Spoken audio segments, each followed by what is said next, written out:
Welcome to the Gently Used Human, my loves. Today I have the absolute pleasure of sitting down with my friend Manuela Mischke-Reeds, a renowned somatic psychotherapist, trauma expert, and author. Manuela and I explore some important questions like, if we were to do drugs, is that therapy? There's been a huge influx of psychedelics in relation to therapy, transformation, and wellness, and we're going to get down into the details of psychedelic experiences. Manuela and I explore what contentment truly feels like and how to navigate the inner landscape of our minds with skill and awareness. This is a conversation about healing beyond the quick fixes, about cultivating true embodied transformation. If you have ever wondered about the intersection of psychedelics and trauma and somatic wisdom, then this episode is for you. Manuela, welcome to the Gently Used Human, my love. It's such a pleasure to have my dearest friend and colleague rolling around in the world of somatics and psychedelics and all the things we do together. Welcome. Thank you. Great to be here. Always lovely to talk to you. Oh my gosh, such a pleasure. I know we're about to go on a big adventure together, which I'm excited. We are. And maybe we'll talk a little bit about that, but I do want to talk about drugs. Just to get people's attention, we're talking about drugs. And, I think I'm really excited to talk to you about psychedelics, but more so because it's a hot subject right now. Yes, sure. But more so, what did you say? It's always been a hot subject. Drugs have always been a hot subject, or psychedelics have been? Yes. Both. I love the awkward silence as you're thinking about that question for yourself. We'll get back to that in much more detail soon. It's been a very hot subject. It's been a huge influx of psychedelics in relation to therapy and transformation and wellness. And there's not a lot or enough talk about actually what comes before and after the psychedelics, too. I love that you're bringing that in. Yeah. Yes. Let's talk about why? Why can't we just do any drugs for therapy? Or is you and me smoking weed in the, behind the bleachers in high school? Was that us doing therapy? I didn't do that. Me either, actually. I was so straight-laced. I was too. Is that what happened to us? Yes. Is that why we had no friends in high school? Oh, you were popular? No, I was the ringleader. But, wow.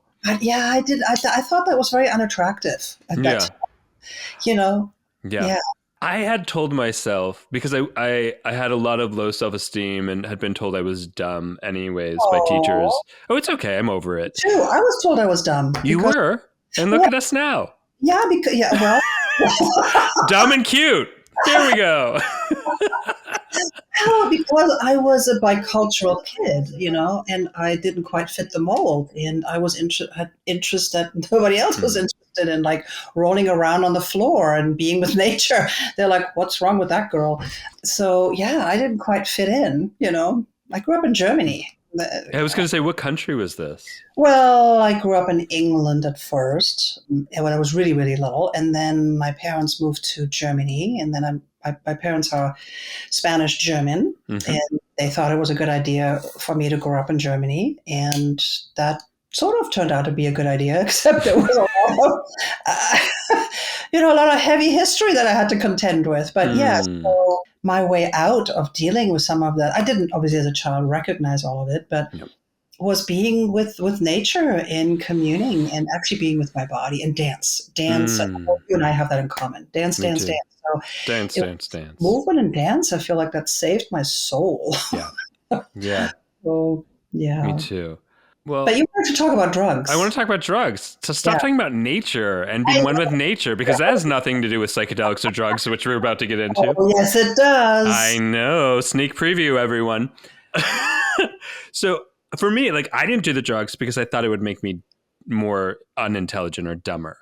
So that probably saved me from doing I getting, just thought yeah. people who were doing drugs were really wearing bad clothing. Oh, what a fashionista. Okay. Right? I mean, come on, what's with the tie dye and the hair thing? It's just like, what was up with that? Just didn't look good to me. You know? Fair. I see that now as the reason not to do drugs. I mean, we really could have reshifted the campaigns around don't do drugs. Like, I was in many PSAs as a childhood actor Oh, really? about like not doing drugs. Oh, wow. You were But really one of those. Okay. yeah, you know, the Yeah. life we used to live. Well, just to be serious for a moment, when drugs were used recreationally when I was growing up, there Yeah, were, obviously in Germany, I was close to Holland. yeah, Holland people were so quasi-legal with, especially marijuana.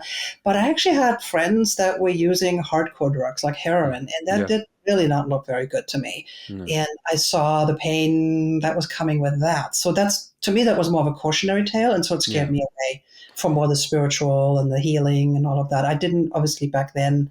I didn't have that lens, Mm-mm. growing up.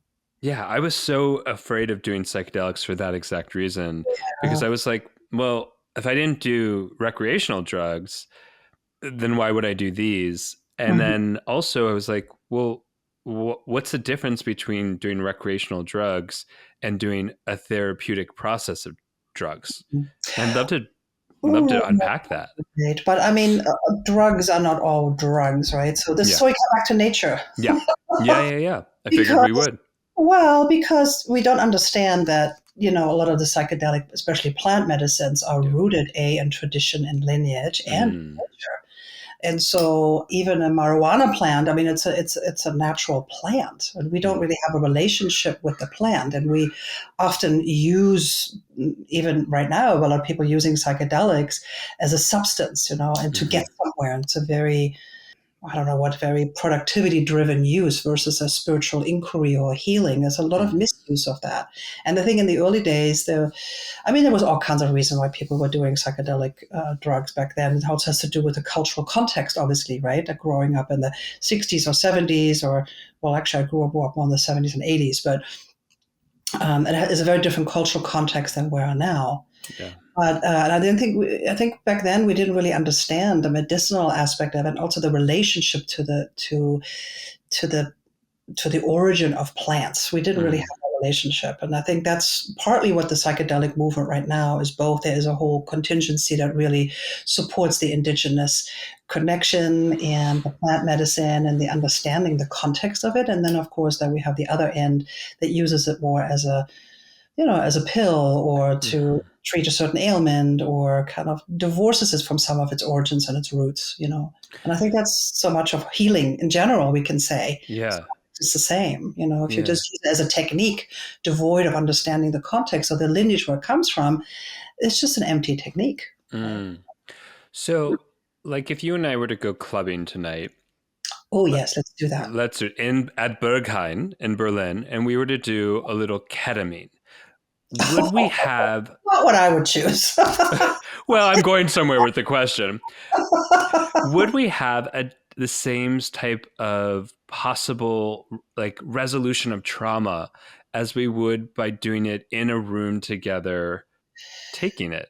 Well, Like, you know what? the answer Why? to If it's that. the same No, medicine, how is it so different? no, of course not. Of course not. Yeah, Context context matters. matters. And so set and setting obviously is the other Mm, key word. So of course not.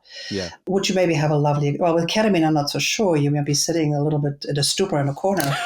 it's But, like you know me. but could you have fun doing it? Sure. But that's again, like, how do you come into relationship with any of these medicines, right? So Yeah, if you're in a respectful way, we talk about these substances as medicines. And if yeah, you're using them in a sacred way, in a medicinal way, yeah. the context of intention of how I even come to this medicine, and then who do I do it with, and Hmm. how I'm being held makes all Yeah, the difference, such a right? big difference. Yeah, it's a huge Yeah, difference. Now, truly is. having said that, have many people benefited from, especially in their youth, of having dropped whatever they dropped and had therapeutic experiences or Mm, mild mind altering experiences that expanded them into realms that they thought wasn't possible? mm, Sure, there's therapeutic benefit perhaps, but that doesn't mean we can, especially in this day and age, we can support that kind of use, because the dangers and the misuse and frankly, the arrogance Mm. which we approach those medicines get the better of us, Yeah. So no, of course, the set and setting is all the difference. And that's the whole debate right now. Yeah. It's there's too much emphasis on the medicines itself or the drug itself versus what is actually therapeutic. Yeah. And you asked what happens before and after. Yeah. How I come into an experience with psychedelics, and then most importantly, what do I do with the experience Mm. afterwards? Everybody's going to have an experience. Yeah. You can do a mushroom journey, you can do an ayahuasca journey or a ketamine journey, whatever you're doing. But then what do you do with that information? What do you do with what has arisen? And so the whole field of integration, Yeah. how to integrate, is huge. And that I think it needs to have so much more nuanced conversation. Oh my gosh. Yeah. I mean, for those who've done this, or who those been curious, or those who don't, know as much about psychedelics, there is often a significant experience in highly sensorial, highly visual, Yes. highly moments of awe or connection to oneself or a greater being. That's a It, good it's a good one. But And it's also the opposite. yeah, sometimes it's just like dark shit Dark stuff and trauma and and trauma. terror, actually Yeah. terror. And Yeah. that's, you and I are both in the Mm. field of somatics and trauma. I Yeah. mean, I cannot tell you how many sessions I have done of people having, yes, experiences of awe, but then what actually was sticking and what they had a hard time with was some of the difficult experiences Mm. and terror arising. Yeah. And that holding container not being right. And there's, Yep. again, there's different schools of how to approach that. Let's talk about that a little bit because Yeah.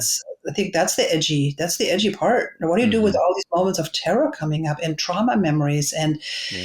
just revisiting is not going to do it, right? No. I will say awe is also difficult to integrate Yes, because it's like people suddenly go, I was so connected in those states when I was using the psychedelics. Now I'm back to life. It feels false. It feels like I'm in the movie The Matrix. Or yes, they start dissociating more and yeah. more because they feel a split between the psychedelic reality and then the quotidian reality. Or simply coming back to the ordinariness of your life. Now with Yeah. my dog, and I'm reminded of how lonely I am. Hmm. Right? So Yeah. it can get very pedestrian that way, where you just suddenly there is this amazing expanse, Mm. and you feel like, oh yes, I'm one with the cosmos. And then I come back to my cat and my dog, and I'm really reminded of my losses or how I wish I had a partner or whatever it is, right? Or people are dropping into the disconnection, Yeah. and then the inertia starts. I don't know how to bridge those two experiences. I've been in the universe of connection, Yeah. and now I'm back into disconnection, and I don't even know how do I bridge those two worlds? How do I Yeah. do that? Yeah. Right? That requires a lot of tools and Yeah. support. Yeah. And as you were saying, the trauma Ever comes had up. that?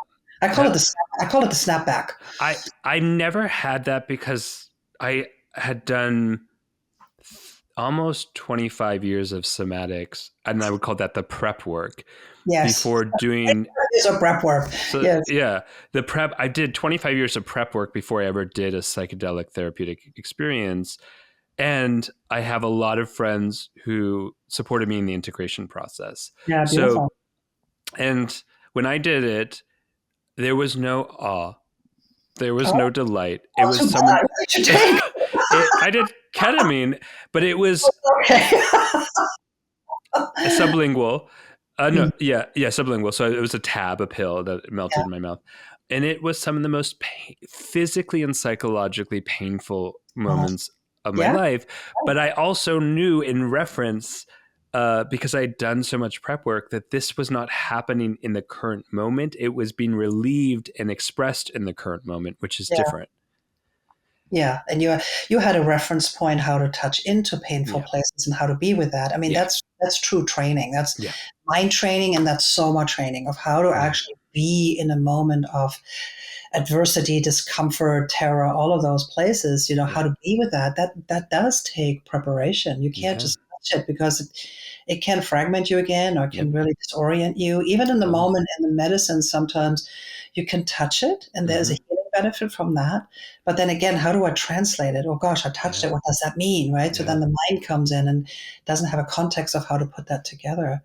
I think that's a very common experience for people. yeah, Yeah. yeah. And also what you just said, that people come into after medicine work having, I hear about these stories and they get very disappointed. It was more Mm-hmm. pedestrian, or it wasn't that, I didn't have the big fireworks, and then having to all how we approach it Yeah. too, the intention that we have, the expectation that we have, and then having that duality of like, oh, if I have a quote negative experience, that means it didn't work, Mm-hmm. or it's not what I wanted, but it's actually my expectation that set me up for this. Mm-hmm. So it's so much more nuanced, Yeah. right? Yeah. Yeah. And I think now in retrospect, I can say like three things that I understand the most about psychedelics, not as a practitioner anymore, but as someone who went through the experience. One, it's like finally stepping out of being in the movie of trauma, and you don't even know you're in the movie. It just keeps playing Right. itself out, and finally being able to sit in the theater seats and watch the movie. Yeah, you had the witness there. You Yeah. finally, the witness came back. It allowed me to move through it. Mm-hmm. It allowed me to, and like the barriers, the walls, the armor came down, like it melted. I didn't have a choice. And so Mm-hmm. like that disarmoring process to contact the material, the trauma, the hurt, the awe, all of those things, let go. And then the third is the neuroplasticity. Like all of a sudden, there's a window of opportunity to get new information that was too. It was too walled off. That whole neuroplastic window, like process, was too walled off before for Mm-hmm. me to try something new, to gain a new Yeah, experience. even Yeah, access it. Yeah. And then what yeah. happened with your neuroplastic window? What did you get? I utilized it. I scheduled things that I knew would offer new experiences and opportunities. So I did like pottery. I had like meetings. I did a cuddle puddle with a group of friends of just like being held that I scheduled after. And I just felt like, oh my God, because the walls were down, Mm-hmm. and I was in that cuddle puddle, just being held by my friends, crying over the loss of, and I was mourning in deep grief. And I was like, oh my gosh, this is what it feels like to be safe, and I can receive it. Safe Receive. for me had always been hypervigilance. Safe Yeah. had never been being held by another. Well, and that's such a hallmark of trauma, right? The Yeah, vigilance and the, I mean, I think that's one of the huge benefits of working with medicines is yeah, that vigil. We know this, that the amygdala calms down. Some of the medicines directly target the amygdala that way, and mm, we have access to have those walls come down. yeah, And then we are able to receive what we're so deeply yearning, but that vigilance actually prevents. So it's a beautiful description of that, and that mm, you're able to receive it, really take it in. And you being such a somatic person, it's not, you're not taking it intellectual. Oh, I have no, nice friends that cuddle me.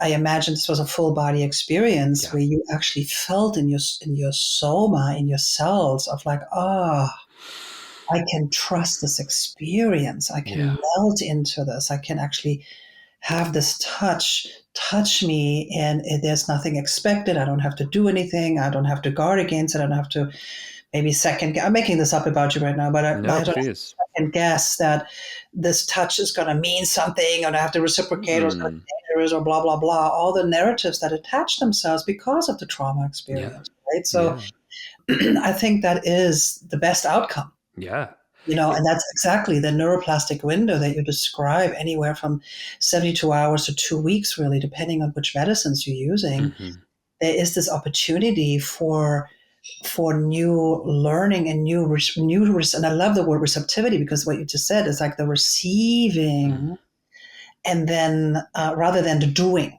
right? The mm, receiving of like, oh, now I can feel safe. I can receive touch. I can receive new information. I can be within your insights. I can appreciate whatever it is. I can savor. And that, 25 years of your prep work, so much of somatic work is training that, is yeah, training, lingering hmm, in the experience, hmm, feeling it, sensing it, being with it. We use those words, but the actual training of that is yeah, so it's just so hard, and it takes time. So yeah. good for you. Thanks. Good for you that you did that, and I see so much in people doing as we, going on these retreats and it's all powerful and they have the powerful experiences and then they come back and then that savoring, that lingering, that somatic intelligence of really coming into your deeper knowing and then out of that creating new habits. Now Mm-hmm. now the work begins. Mm-hmm. What are you going to do now with it, right? So Mm-hmm. are you going to now embody safety? How are you changing your life? It's all the agencies with you now, right? Yeah. I mean, and the moments I remember coming into moments where it could have gone back to the old patterns and then What was that? consciously What was that? I'm curious. What is that moment? It's I remember like going on some dates with someone who was avoidant, like really structurally, emotionally, psychologically avoidant. And I remember going, wow, I'm attracted to them. And I was like, wait, I'm attracted to the familiarity of this pattern. And I'm going to beautiful. come back to myself, not chase them, and say, oh, thank you very much, and adieu. And I Yeah, did that. And I never been able to do that in my life, is to yeah, say, hey, you're a great human being. I'm not going to chase you. I'm not interested in the chase anymore. I'm actually really interested in how do I stay in myself and be met. yeah. Beautiful. Good for you. Yeah, it felt so good. And then, Yeah, good. these moments of then feeling really lonely or whatever, I pulled in some of the imagery from the sessions, and I felt that sense of being held and connected again, even though I was just with myself. And it sounds like the way you describe it, you also had bandwidth for the person who was being avoided. Not that they're wrong, Mm-mm. right? But I think that's another benefit of psychedelics. It really Mm. stretches our dualistic mind rather than like you're bad, you're not good for me, and therefore but like I'm noticing my attraction, I'm noticing how I respond to it Mm-hmm. habitually, and I want to do something different. Yeah. So the person is still whatever they are, and this might be even my whole projection screen. Yeah. I am recognizing myself in this pattern versus you are bad, you're wrong, you need to Mm-hmm. change, you need to go away, whatever it is, right? Yeah. That I think it's another benefit that I have certainly learned from the medicines, Mm. that it stretches me into the and into Mm. the inclusion of it all, Mm-hmm. into the inclusion of I don't have to make anybody bad or wrong, right? Mm-mm. And Mm-mm. recognizing my own patterns and my own engagement. I just love that example that you gave. That's Mm. huge. Yeah. What have you done on some of the moments of like in your neuroplastic windows? Like, what's been effective for you? Yeah, many things like you. I think part of it is the allowing space at first Mm-hmm.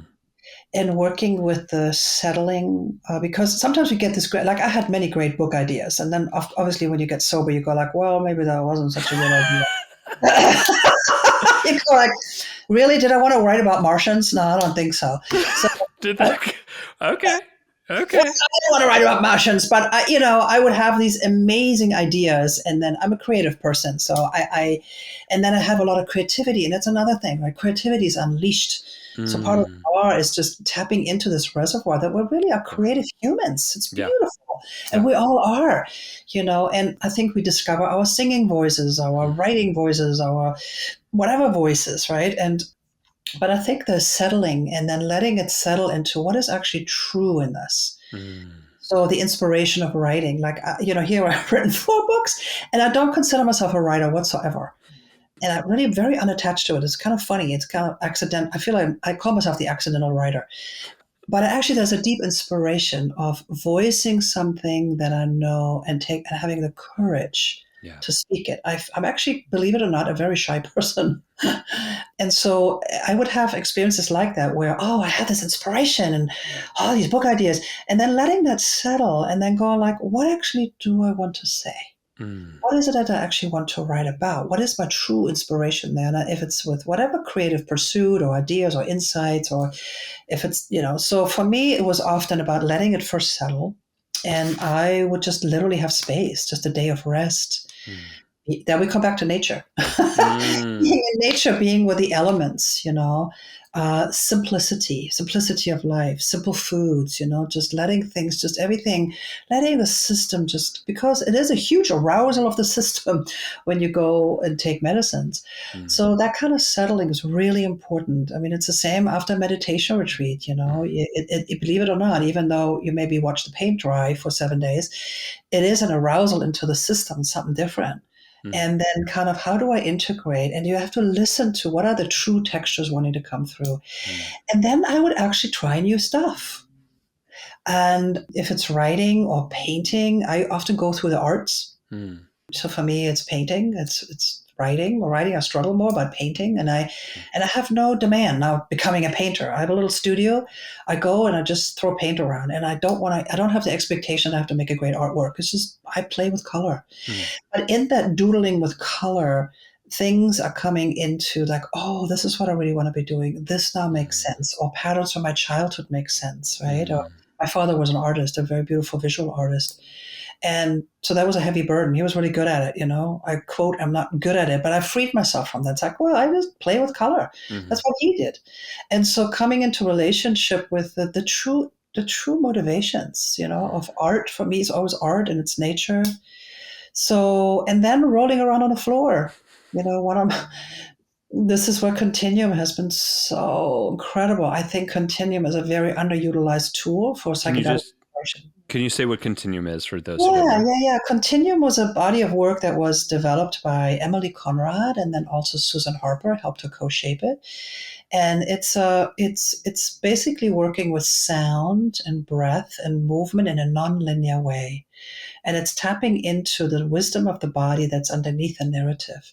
So engaging with movements that are fluid, that are non-patterned. Usually when we're walking around, or even if we're dancing. I mean, you and I come from dance, which can be very highly patterned, Mm-hmm. stylistic, and fun, great. Yep. But you train a movement over and over again. You want to make that jump, you want to make that arc, you want to make that curve, and you train for it to have a certain aesthetic or a certain expression.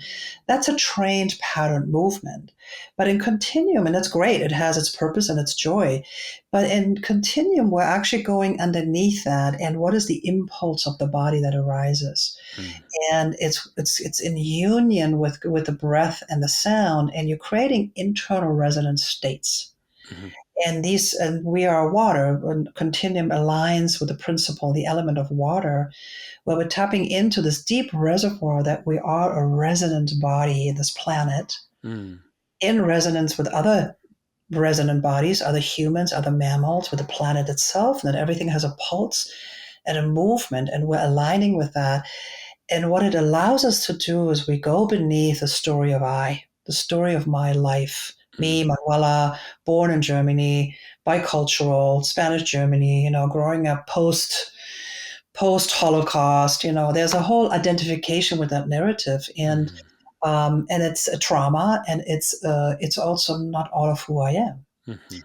And so when you're tapping into Continuum and you're on the floor and you're working with the impulses, similar to psychedelic, Mm. beginning to traverse terrains of yourself and connecting into experiences that's so much larger than you, but so deeply connected with the essence of you and others and our universe.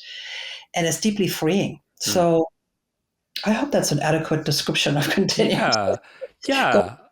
I think that there's like a way in which it's like, hey, we're so used to like being our quotidian selves, like walking a certain way, talking a certain way, having to sit in desks. And it's Yes. Oh, like, wow. Zoom. it's Zoom and work and Zoom. offices and all Zoom. that shit. And once upon a time, we were rolling on the ground, discovering Yes. our body and making weird ass sounds and Yes. farting and Yes. like, and being a roly poly on the floor. And that's actually how we discovered Yes. who and how we are. Like literally, we Yes. discovered, oh my God, our hand belongs to us through Yes. that sort of weird sounding and movement as babies.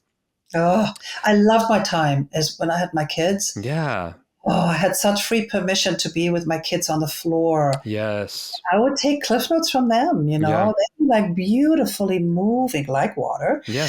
And I would just be like mimicking them and go like, oh, the freedom of the human body, the human Yeah. spirit incarnated. Yeah. It's just so gorgeous. And I think Yeah. that's why people are seeking psychedelic experiences too, 100%. It's like right? where we're trying to return to our primal language, our primal Yeah. experience, as opposed to fucking sitting at a desk from 9 to 5, 9 to 8, and Zoom and meetings and coffee and Yeah. trying and all these shitty adult relationships and all of the other stuff that comes with adulting. And we're Yeah. trying to, reverse course Want to be free. and have a sense of freedom and liberation. And Yes. it's hard to just say, fuck it. I'm quitting my 9 to 5. I'm giving up these dynamics and relationships that aren't feeling good anymore. It's hard to give that up. And Yeah. Well, it's more a form of imprisonment of the body, it's honestly. such an imprisonment. We're And all, and then we give up. Then we go like, oh my God, I had such a hard day. I had 8 hours of Zoom and meetings and mm-hmm, 10 coffees.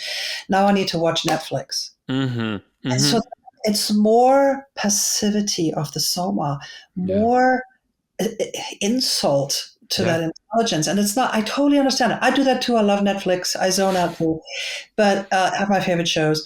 But I think there is something there where we kind of give up.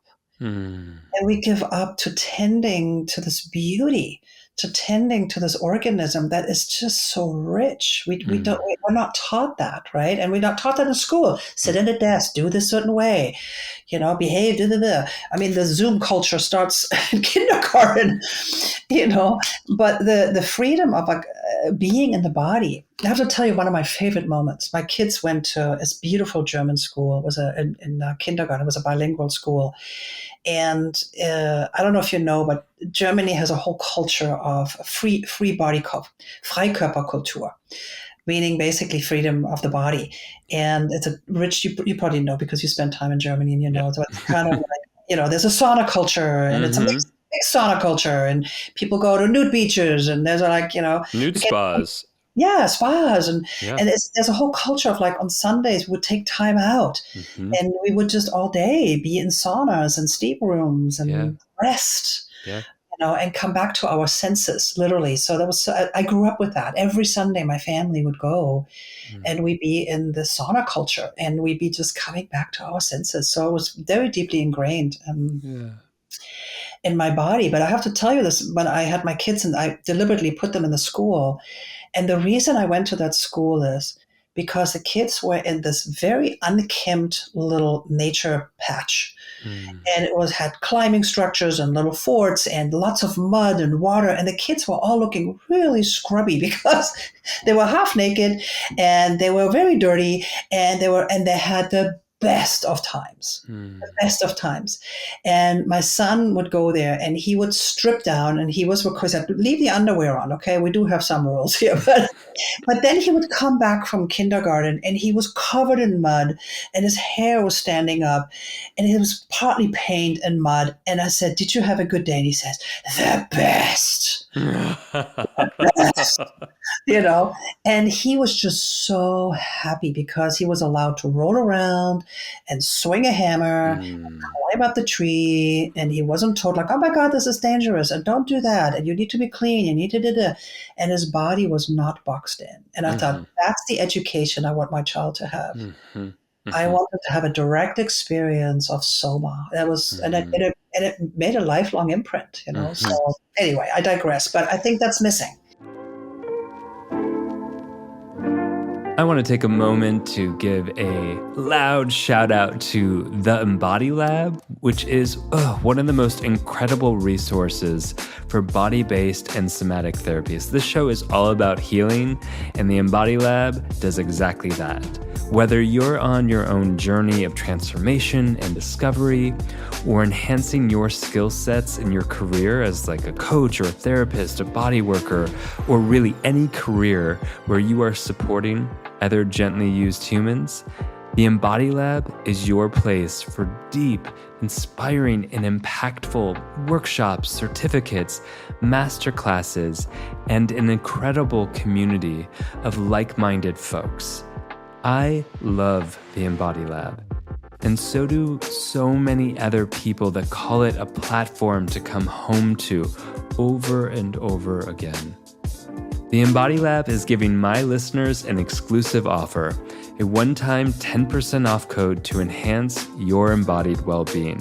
All you have to do is go to theembodylab.com and use the code GentlyUse10 at checkout. Yeah, I think that so many of us are seeking that sense of freedom and liberation and that sense of like, where did I go? Where did it go? God. Yeah, and that often psychedelics takes down the barriers of where the things that kept us from knowing ourselves again and experiencing ourselves and feeling alive. And in those moments, we feel the sort of vibrancy of nature. We feel the vibration of who we are and like our breath, the pulse, being alive. Yeah, being alive, yeah. And it is confirming, it's that, that old concept, I think, therefore I am, is bullshit. It's I feel, therefore I am. Yes, 100%. And if I can't feel, therefore I am not. Yes, exactly. And so many of us are walking around with, therefore I am not, because I can't feel in the full spectrum of actually what I am capable and what I have felt in the past. Or what I feel is wrong. And what I feel is wrong. What I feel, even shame or my discomfort is wrong, and therefore I can't, or I won't, or whatever. The limitation of restraint, and then beginning to believe the story of fear and the story of a limitation. And that's, to me, that's one of the reasons I went into this whole field. I saw that, I think, pretty early on and felt that as a child. Yeah. And I was like, that's not true. That is not true. That's a lie. We have this beauty. It's free. We have this technology for free. Mm-hmm. And we just have to be taught how to access it and how to ally with it and how to come into it. And it's actually a dangerous technology. What's dangerous about it? Well, if you I am, and therefore I feel, I sense, then I begin to think for myself. I cannot be controlled. And there's something, I'm going to say, there's another interesting twist to this that I kind of think about is like, oftentimes, when we have something called faulty neuroreception, what we feel is being altered by our perception of danger that's not actually there. Yes. And so this is like, I feel, therefore I am, is I'm feeling shit that's not actually there, or it's being catastrophized or dramatized or any of these other... Yeah. Say that once more time. I believe my activation. I believe my activation as the truth as opposed to my truth. Exactly. And versus like, oh, there's just an activation, Yeah. And they are different. And of course, it's completely valid when people are beginning to work with trauma. Yeah. The language is first activation. It is loud and it is regulating and it is uncomfortable, all of that. And it needs very careful tending. But it's not all of who you are. And I always say that to my students and my clients. I say, you are not your trauma. You are not. And you also, not only have you had the experience and you've learned how to protect yourself against it, and you have created mind castles and body castles around it, for sure, but that's not who you are. That's not the essence. And again, this is where psychedelics can be so liberating, because we touch into it, right? We touch into like, wait, that's not all of who I am. Right? That's such a beautiful promise. But then again, the hard work starts how to integrate it. But yeah. But I love what you just said there, because the mistake of believing that I'm my activation, I think a lot of people get lost there. Yeah. Or you triggered me. You did it. So let me remove you. You triggered me. It's not me and my body. I'm going to remove you. Yeah. And then, oops, I'm all by myself now. I have no more triggers. None. But I'm alone. Yeah. And we need the dynamism of others. We need that mammals. Back to your hug. We need that. We need that mammalian hugs, but we also need the mammalian grit. We need that. We need that little sandpaper. Otherwise, we'll just sit on the couch and eat potato chips. Yeah, there's something about that sandpaper of interaction with other human beings that allows us to really come up against ourselves and yes, navigate it, because it's like so many of us can be like, oh, that person in my last relationship was such a funky doodle do, Yeah. as we all say. But but I mean, I'm pretty sure that's a universal term. What are you talking? But and I know that as a truth, because when I'm alone, I'm not that upset or I'm not that anxious. Right. But the reality is we don't know the full spectrum of who we are, and thus we're in the sandpaper interaction with another human being. Exactly. And to have that understanding that sandpaper is actually intelligence and is growth. And of course, there's room for healthy boundaries. Do I then stay in a toxic relationship for the next 20 years? No. Yes. No, I won't do it again. No. I thought you were asking me. Sorry. Do I go on dates with avoidant people? No. Yes. Oh, no, not anymore. No. So healthy boundaries doesn't mean an exclusion of the sandpaper. It doesn't mean an exclusion or rubbing, but and it doesn't also mean fortifying my perception. So that's that terrain, it's the and again. Can I be open? It's like, oh, there's an interaction. I had an interaction the other day. I can't remember what it was, but with a friend, where I was really uncomfortable. And I had all the impulses like, I'm going to cancel them. I got all pouty about it. And then I could see my mind going and just the essays were spinning. And I was having the lawyery arguments of like, why that's a good idea. And I was so justified and I could feel my own righteousness coming up. Oh my God. Right. And so it's a lot of energy to write those essays in the mind rather than like, my favorite term right now is from Mel Robbins is let them. It's like, okay, let them, let's make room. My language would be like, let's make room for that too. And so if I make room for that too, then I go, oh, wow, I just spun all those mind castles, Really? Well, what is that? I'm just afraid. I just was hurt.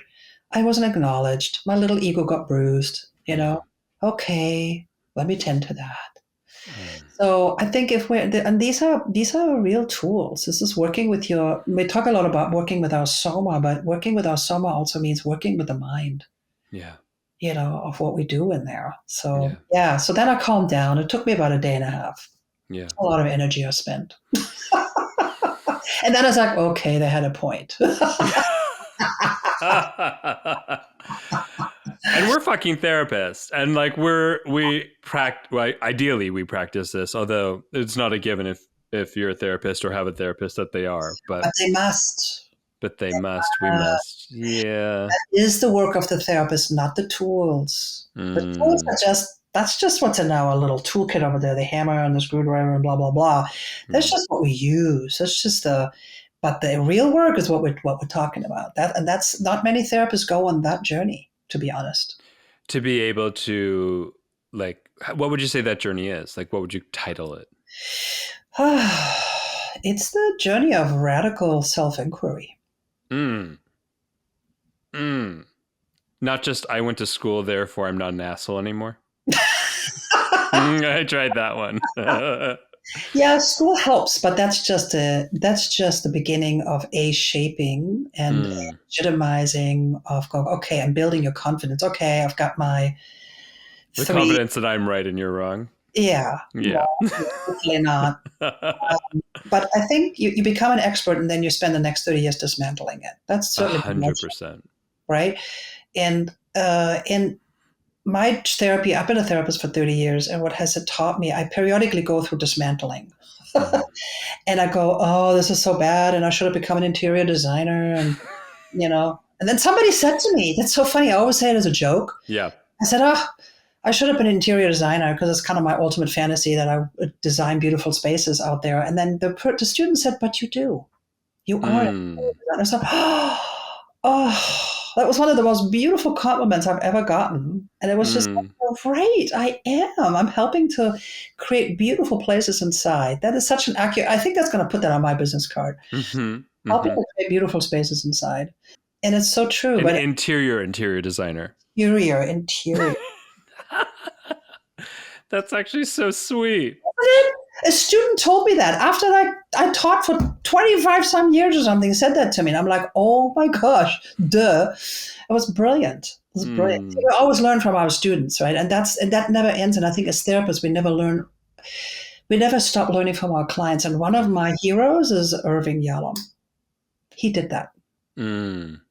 And that was such an inspiration for me. It's like, oh, yes, it's a life. I have signed up to be an eternal student. Did you study with him? You're too No, young. but Yeah, I yeah. read his books. I met him. I had the Oh, you, fortune to meet him, but I didn't study with him personally. okay. He lives in my area here in the Palo Alto area. He's still alive? Yeah, he is. He's Oh, actually. I did not think. Oh, Oh, wow. yeah, he is. He just wrote some beautiful. I actually wanted to. Yeah, he wrote something recently. Yeah, memoir. Oh, shit. Yeah, Okay. he's a beautiful soul, and Yeah. he understood deep inquiry. Yeah. Deep inquiry. It doesn't stop. I mean, I believe human life is one long inquiry Yeah. and learning, and coming back to that inspiration, and it never stops. And he is such a beautiful model of that. Yeah, I want to read that book. It just came out, I think, about his memoir, Mm. his journey of losing his wife and what he learned there and from his patients. And he did that. So I think as therapists, it's not about getting your thing and now you have your technique and then you unleash it on the world. The technique, it's you unleashing your whole being onto this other human. You Yeah. better know how to inquire into who you are and Yeah. how to upgrade your models periodically. Yeah. So That's important. what we're going to do, Scott, together on our adventure. That's our Ooh. adventure in Bhutan, you mean? Yeah, right? Yeah. Isn't that what we're going to do? I haven't been paying attention to the curriculum. So, but I imagine in this moment, yes. Well, I'm inviting you to that. Yes. It's interesting. You and I had a meeting yesterday about this adventure we're going on to, and I came in pretty upset. Not with you, Oh, but a good. meeting that Oof, came me. okay. No. No sandpaper here. Okay. Little Woo. sandpaper. No, and it was a meeting with someone and some time prior, and I just was so like charged by it. And then we were doing these practices in our group, and I was like, no. No, it was like I just found that I was too resistant to do the practice, and I was like, well, I should do something. So I did, and attended what was happening in me. And I was like, oh yeah, it's kind of the same thing. Like whether we're doing a mantra or a practice or looking at like the metaphor of a deity, it's all the same practice of like, Yes. And yeah. that's, for me personally, I mean, that's been such an influence in my Hmm. work as a therapist, Yeah. as a teacher, and all the somatic work I've done is actually the backdrop has been my lifelong being a student of Vajrayana Buddhism. Yeah.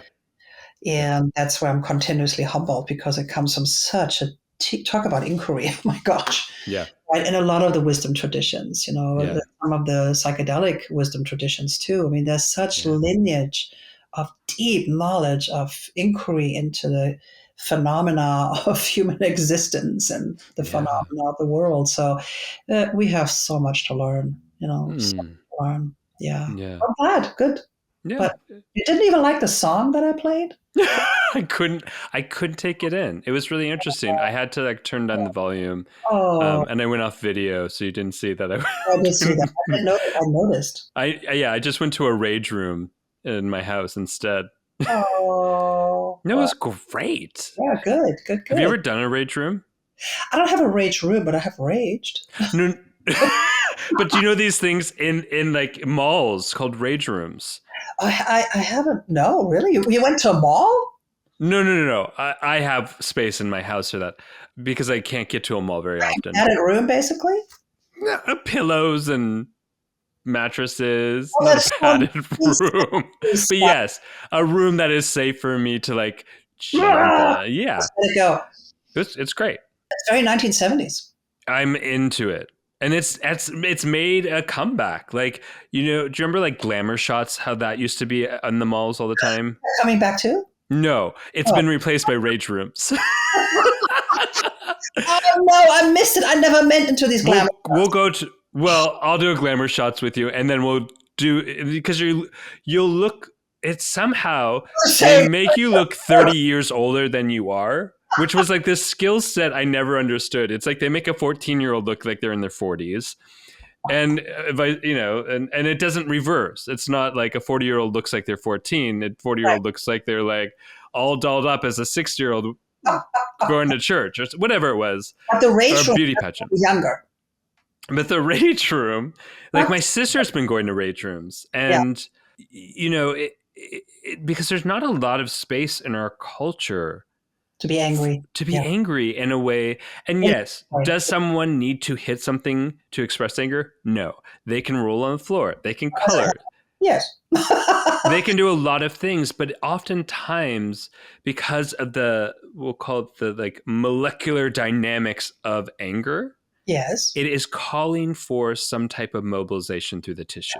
Absolutely. Well, you and I know this very well. A movement of throwing. I mean, Yeah. I do that in the gym. I take those big fat balls and I Oh, them yeah. against the wall. Yeah. Have you done that? Those big heavy ones? You Yeah, just go, love it. and that's very satisfying. Super satisfying. That motion, exactly, that motion of throwing, kicking, vocalizing. Yeah. And if you couple it with consciousness, right? And if you then, I'm preaching to the choir here, but if you also couple it with awareness, consciousness, and then also allowing that activation to then settle into a new neuroplastic experience, all good. But if it's just a reenacting, not so no. Yeah, right? there's a big difference. And, and I'm not sure. I have a friend who just became the expert. You have to do the mantra, by the way. Yeah.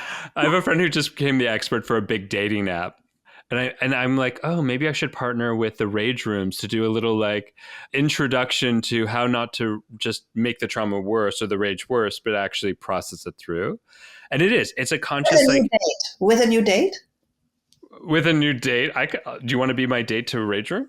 That would be fun. Let's do it. Do they have one in Bhutan, do you think? I'm sure. It really seems like the culture there to have it. No. No, I know.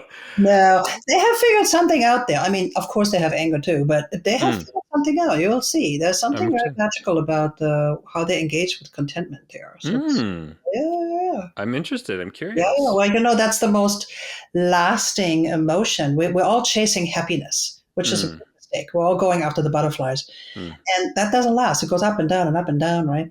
But contentment is actually one of those emotions that are staying, equanimity. So that's actually that can be a thread through your life. And that doesn't mean you don't have emotions and you're not just boring, but it means that you actually have a baseline that's very different. And that's very applicable to trauma, because I do believe that there is a baseline that we can recalibrate when we work through trauma, but also practice, whatever practices we practice from every direction. But if we have a continuous practice, we can reach a level of contentment of our mind that's very different. What does content feel like to you?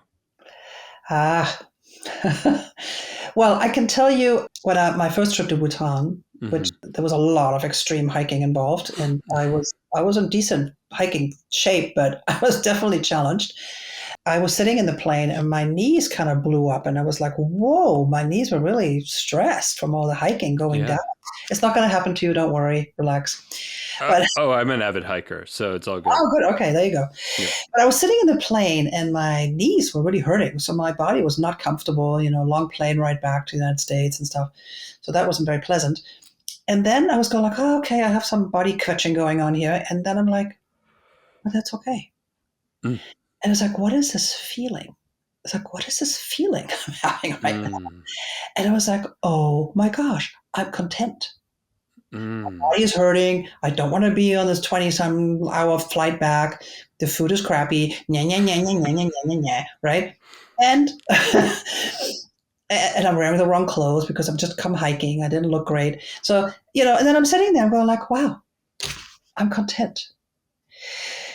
It was almost like something had rewired. Something had rewired on a very fundamental level, and everything was included in my experience. And I didn't have to have a reaction that the food was bad. I noticed it, but I wasn't feeding it. I wasn't engaging it. My knees were hurting. They're just hurting. Okay, it's going to go away. I'm going to figure it out. So there was a sense of like, I could be with all of the experience. And it wasn't like, oh, I need to get rid of this, or I need to be somewhere else, or I want to be happy again, or if I only land and then I get a spa and a massage. And there wasn't the hurry to get out of the experience that I was having. It was all okay. It was something, I can't describe it better, but it was a somatic feeling, but my mind was at an absolute calm. And it's been almost 3 years now. And sure, I have gone through lots of ups and downs, but I have to say a kernel of them. No, I have to go back and get another infusion of this. But I have to say that something stayed. Yeah. There was a deep understanding of this experience that was like, wow. And I think that's coming, circling back to psychedelics. There's something about awe too. Once you get over the fireworks, I think there's something that it's not just the inspiration of like, whoa, but it's actually the inspiration of like, oh, there is something here that's steady. Yeah. That's steady, that is actually, that's a foundation of something that I can actually rely on. That is not an external marker or where I need to go or what I should feel or shouldn't feel. That endless struggle, right? Which is so painful. I can't claim that I can live here all the time, but I can claim that I have tasted it. And that is like, wow, what is that? That's to me, very beautiful. I love that. And I love that you've tasted the rainbow of content and are able to like bring it in at times and recognize when you need the next dose of it. Yeah. Next year, next month. next month. With you. With me. Yeah. I think it also speaks to going back to the subject of psychedelics where, I think I've seen enough friends, I've walked away from enough situations where they were chasing the fix, the awe of the peak of psychedelics and sort of going, and it was a lot of bypassing of the integration phase and just trying to get the sort of, for lack of a better word, the high of it. Totally. And when it integrates, when new insight and awe integrates, it does provide content. It creates more of an evenness, even if you're surfing the waves of life. And I think for some that might be so unfamiliar that they go back and chase the big the big explosion, the big catharsis. Right. Yes, and that's mistaking. That's not learning how to navigate skillfully the inner space of psychedelics, because that's where the traditions come back in. We have, in the West, really taken psychedelics out of that context. We don't know how to navigate. Ayahuasca has deep roots and traditions, so do the mushroom traditions too. We have taken it out. We don't know how to navigate. We go in there with our Western mind and we just extract a substance and we put it into our context. We're devoid of our roots because we're not in touch with our roots. That's part of the disease of our Western culture, if I can generalize it here for a minute. Not everybody, obviously, but we're not in touch with our roots. I think, again, this is where Soma gives us another way back to our roots. But our body gives us a sense. Yeah, the body. But we're not in touch with our roots, with our ancestors, with deep wisdom cultures. We don't have a connection, so we don't know how to be in those spaces. And then when you're in the inner psychedelic space and you're chasing the wow and the awe, that to me just means you don't know how skillfully navigate the inner space. This is where training and preparation comes back, having a meditation, a real serious meditation practice, a somatic practice, working with your mind, preparing for all of that, because that allows you to go like, oh yeah, there is the butterfly or the rainbow or whatever it is. There is the awe, wonderful. And I can also in that space navigate. If I continuously want that shows me much more my addictive nature. Not even knowing that I'm doing that, right? So the witnessing is not there. The awareness is not there. And so that's where I think it can be dangerous. When it's not skillfully facilitated, skillfully held, skillfully integrated, it's critical. People can get really lost. It's sad. Yeah. Where do you feel like people can go to now or in the near future to get sort of clarity of doing it in a way that's integrative and sustainable? Well, I really think that people need to learn in the right way.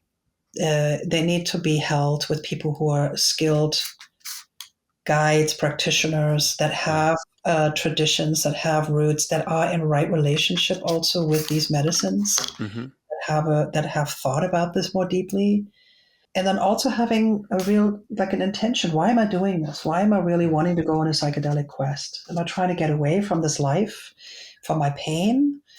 Or am I really wanting to go towards it so I can transform it? And that's a journey. That's hard. Psychedelics is hard work. Yeah. I'm having a psychedelic experience as a cattail keeps circling around your head right now. Who's this? This is Bengali, my little Bengali. dog. Yeah, she always comes. But having the right intention and then taking preparation seriously, and then also, what am I really putting in my body? What is it? What is the substance that I now need to have a relationship with? Yeah. Rather than like, putting it into my body. So kind of looking at the deeper relationship, and then what is it that I want to work on, and the intention, the preparation, and then really also taking time to integrate and not chase the next experience. Like take 6 months, take a year to integrate. Yeah. And looking at that addictive, habitual grasping for the next experience. I mean, you and I know that the same attitude happens in somatic spaces too. There's soma junkies too. I've been there.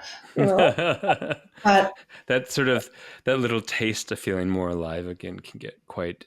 Yeah, and there's nothing wrong with wanting to be alive. That's an essential piece of reclaiming.